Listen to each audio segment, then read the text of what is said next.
Let's get some thoughts from geopolitical expert W.Engdahl joining us now live. William, hi there. Thanks for coming on at short notice. It's Kevin here you're talking to. Obama's promised to eradicate the extremist ideology. Do you believe the US military campaign will help towards this end, though?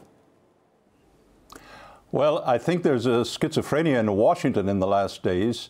I've been following this rather closely. I think the ISIS is really a false flag operation. All evidence points to CIA, Israeli intelligence, creating ISIS in order to provide the pretext for the war inside Syria and Iraq, but mainly Syria, to get rid of Bashar al-Assad.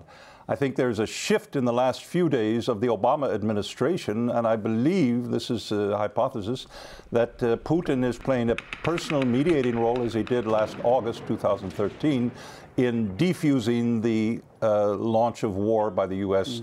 Against Bashar. Let me just get this straight. Let me just get this straight, because a lot of our viewers around the world are going to be going, what, conspiracy theorists? That's not how they're going to see this. You say ISIS is basically something that's been made for America to go in and attack Saddam Hussein, yes, eventually. Yes, that's what I'm saying.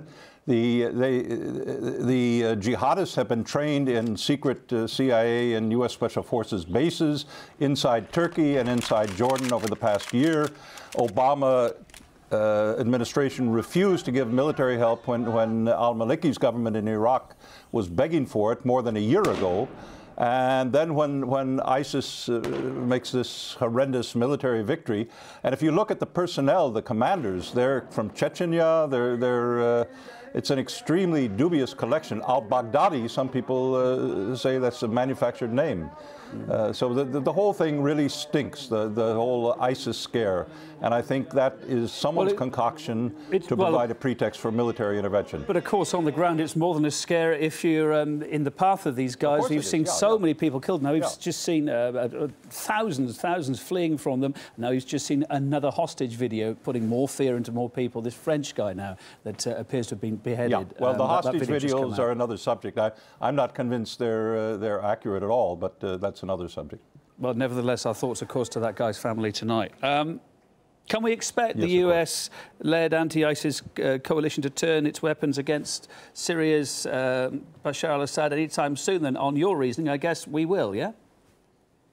Well, the neoconservatives, the neocons around the Obama administration devoutly hope and pray that that will be the case, that this will be their excuse to launch the war against al-Assad that they've been hoping for 2.5 years now. There are indications that factions within the U.S. military senior command are not going to allow that to happen, and I think there's an intense faction fight inside the Obama administration. There are hints of that in the last 2 or 3 days. William